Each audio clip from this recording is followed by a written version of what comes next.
सोने की खरीदारी सबसे ज्यादा कब होती है? शादी ब्याह में, है ना?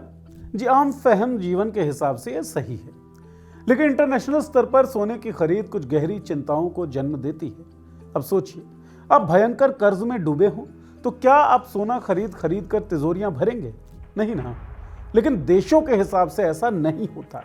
एक तरफ भयंकर रूप से कर्ज बढ़ रहा है और दूसरी तरफ सोना खरीदा जा रहा है। क्यों? क्या कोई भयंकर त्रासदी आने वाली है जिसे देशों ने भांप लिया है? कर्ज और सोना खरीद एक साथ कैसे बढ़ सकते हैं?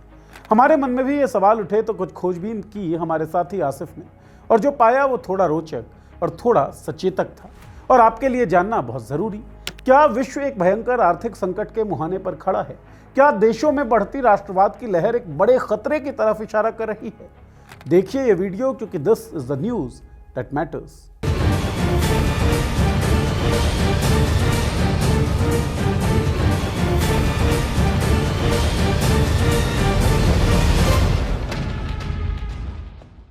नमस्कार, मैं हूं नीरज और आप देख रहे हैं पॉलिटिक्स। दुनिया आज एक ऐसे मोड़ पर खड़ी है जहां बाहर से सब कुछ चलता फिरता दिख रहा है, लेकिन भीतर ही भीतर पूरी अर्थव्यवस्था कर्ज के बोझ से कराह रही है। वर्ल्ड इकोनॉमिक आउटलुक की अक्टूबर 2025 की रिपोर्ट बताती है कि 2025 तक दुनिया का कुल सरकारी कर्ज 110.9 ट्रिलियन डॉलर तक पहुंच चुका है। सबसे चौंकाने वाली बात यह है कि इस बार कर्ज की कहानी वैसी नहीं है जैसी हम आम तौर पर सुनते आए हैं। श्रीलंका, पाकिस्तान या किसी और कमजोर अर्थव्यवस्था का नाम इस बार टॉप 7 कर्जदार देशों में कहीं नहीं है। जिन देशों को हम अक्सर आर्थिक संकट का प्रतीक मानते हैं वो इस लिस्ट से बाहर हैं।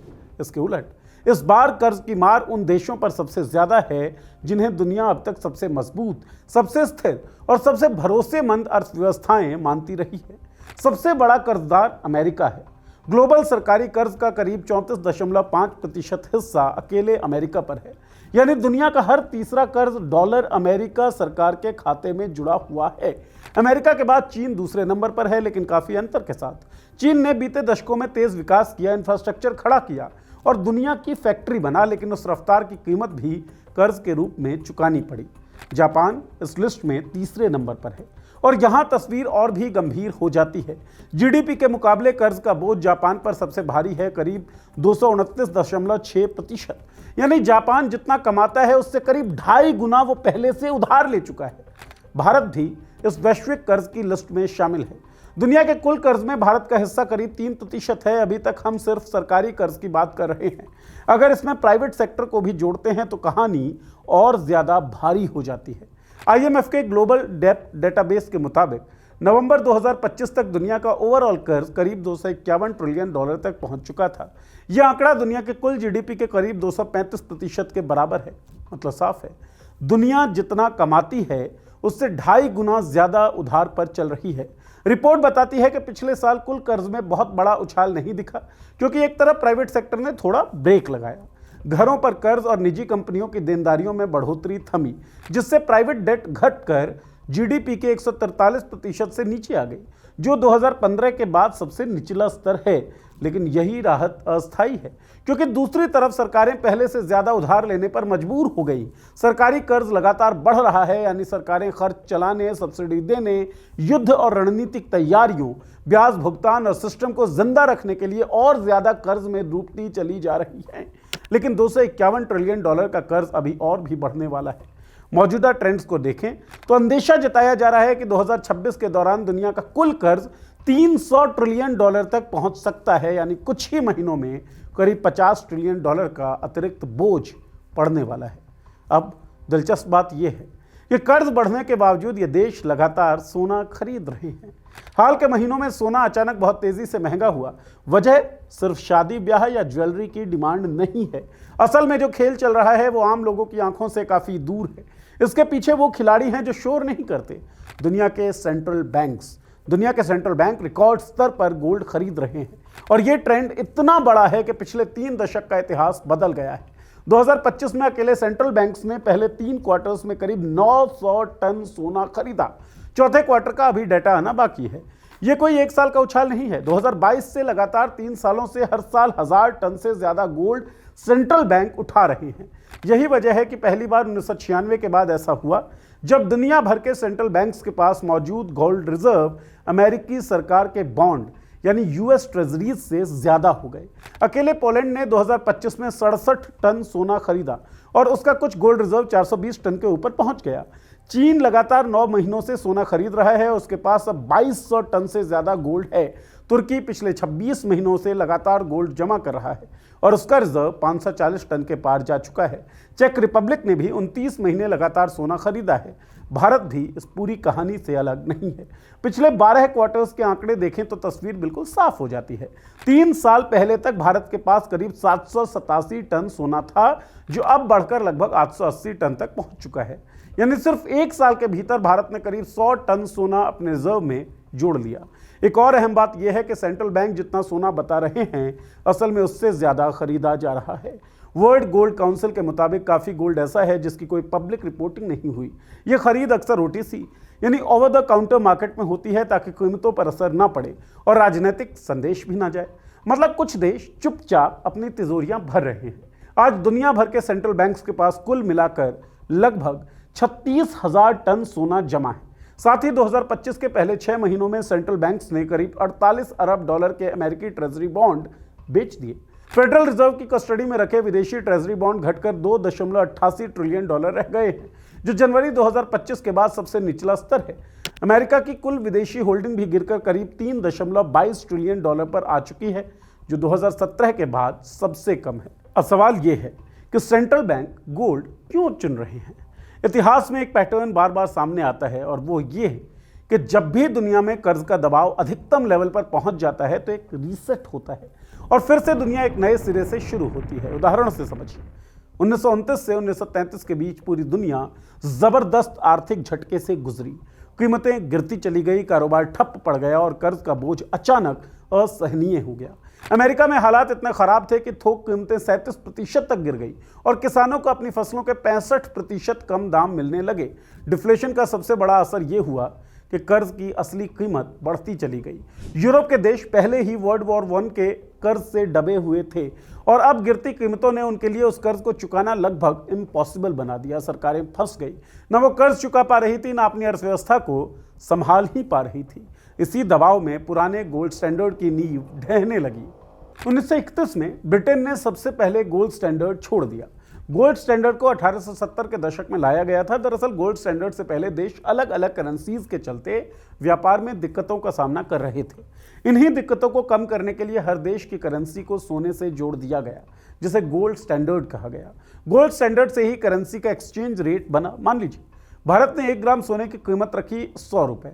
अगर कोई 100 रुपए लाएगा तो उसे इसके बदले में 1 ग्राम सोना मिलेगा और अगर कोई 1 ग्राम सोना लाता है तो इसके बदले में 100 रुपए। इसी तरीके से अमेरिका ने ऐलान कर दिया। यह सब कुछ हम उदाहरण के तौर पर बता रहे हैं कि 1 ग्राम सोने की कीमत $2 होगी। इसका मतलब यह था कि $2 1 ग्राम सोने के बराबर होंगे और 100 रुपए भी 1 ग्राम सोने के बराबर होंगे। मतलब क्या हुआ, $2 अपने आप 100 रुपए के बराबर हो गए। अब अगर हम $1 की कीमत निकालना चाहें तो वो 50 रुपए के बराबर होगा। इस तरह एक्सचेंज रेट बनने के बाद दो मुद्राओं के बीच का लेन देन आसान हो गया। खैर, टॉपिक पर वापस आते हैं। ब्रिटेन के गोल्ड स्टैंडर्ड छोड़ने के बाद अमेरिका भी एक दुविधा में फंस गया। उसके सामने वही सवाल था जो वर्ल्ड वॉर 1 के बाद खड़ा हुआ था।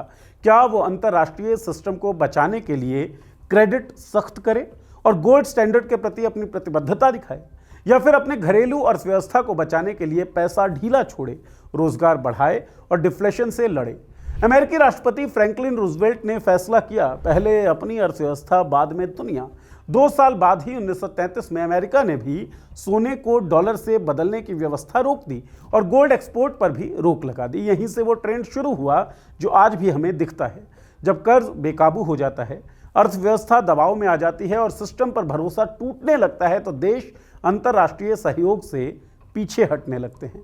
तब प्राथमिकता वैश्विक संस्थाएं नहीं बल्कि घरेलू राजनीति और आंतरिक अर्थव्यवस्था बन जाती है।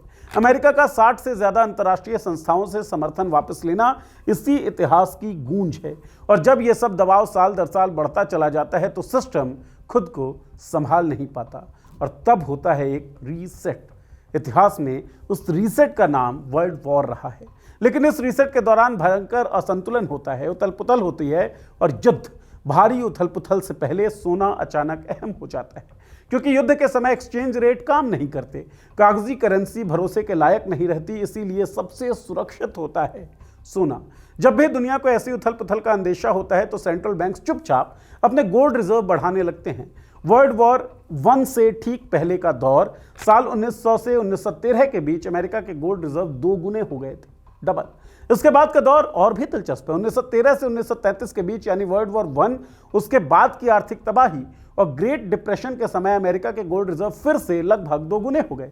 दुनिया कर्ज में डूब रही थी, बैंक ढह रहे थे, करेंसी पर भरोसा टूट रहा था। ऐसे में अमेरिका लगातार सोना जमा कर रहा था। वर्ल्ड वॉर 2 से ठीक पहले और उसके दौरान 1933 से 41 के बीच यानी दूसरे महायुद्ध से पहले और उसके दौरान सिर्फ 8 सालों में अमेरिका का गोल्ड रिजर्व 4 गुना बढ़ गया।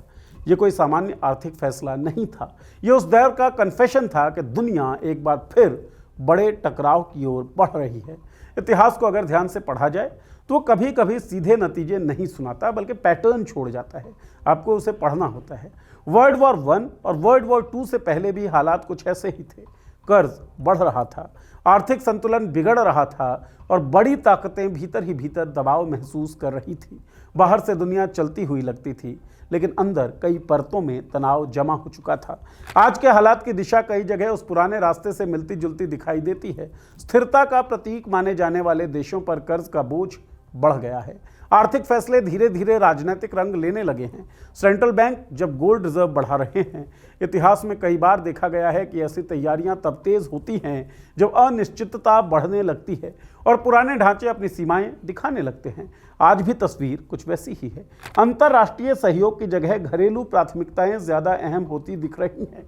संस्थाएं पहले जैसी प्रभावी नहीं लगती और हर देश अपनी सुरक्षा खुद तय करने की कोशिश में है। ना ये पहली बार है और ना ही शायद आखिरी बार होगा।